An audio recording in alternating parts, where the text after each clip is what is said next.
SSC batch 2026 যারা গণিতকে ভয় পাও, যারা গণিতকে নিয়ে এখনও টেনশনে আছো কিভাবে পাস করব, কিভাবে পড়ব, তাদের জন্য আজকের আমার গণিতের সাজেশান। এই গণিতের সাজেশানটা তুমি ফলো করলে ইনশাল্লাহ তুমি ভালো রেজাল্ট করতে পারবা এবং তোমার অনেক ভালো রেজাল্ট হবে। শুধুমাত্র পাস হবে এমন না, তোমার অনেক ভালো একটা রেজাল্ট আসবে। তো এই যারা গণিতে শুধুমাত্র পাস করতে চাও তাদের জন্য এবং যারা ভালো রেজাল্ট করতে চাও তাদের জন্য মোটামুটি এই সাজেশান আমার। এইটি যদি তুমি পড়তে পারো ইনশাল্লাহ তোমার ভালো নাম্বার আসবে গণিতে, ভালো রেজাল্ট করতে পারবা গণিতে, মানে সব কিছু হবে। তো এই পরিসংখ্যান অধ্যায় হচ্ছে আমার কি 17 নম্বর অধ্যায়ে।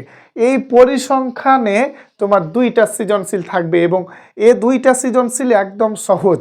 জাস্ট আমার যদি তুমি একটা ক্লাস দেখো, একটা ক্লাস আছে আমার, ওই একটা ক্লাস দেখলে তুমি ওই 2টা সৃজনশীল পেরে যাবা।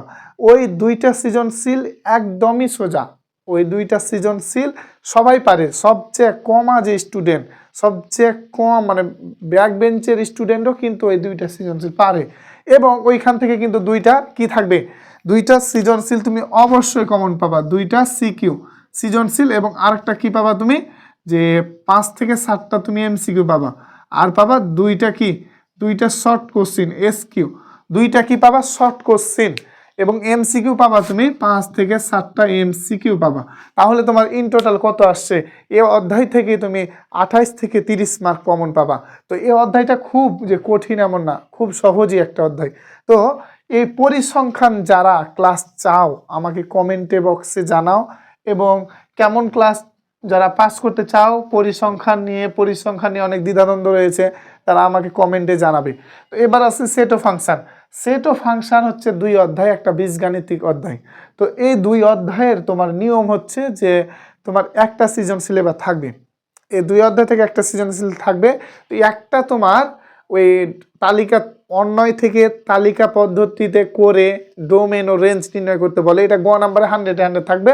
আর ফাংশানের যে এটা থাকে, ফাংশানের অঙ্ক যেটা আছে এই অঙ্কগুলো থাকবে অবশ্যই 2 নাম্বার। তো আমি এখান থেকে যদি একটা সৃজনশীল পাই, একটা সিকিউ পাই, এমসিকিউ যদি পাই আমি 3 থেকে 4টা এমসিকিউ যদি পাই আর শর্ট কোশ্চেন যদি একটা পাই, তাহলে আমার তো এখানে 5 মার্ক উঠে যাচ্ছে। তাহলে কি আমার বেশি কিছু পড়ানো লাগছে? তাহলে তো আমি পেরে যাব।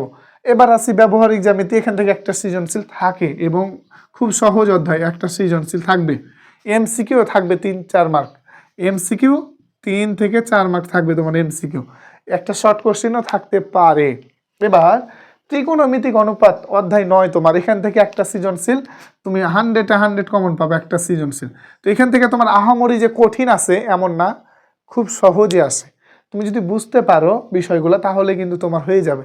তো এই অধ্যায়গুলার ক্লাস তোমাদের যদি দরকার প্রয়োজন পড়ে আমাকে বলবা কোথায় কোন টপিকে সমস্যা আছে, আমি সেই টপিক নিয়ে তোমাদের ক্লাস দিব।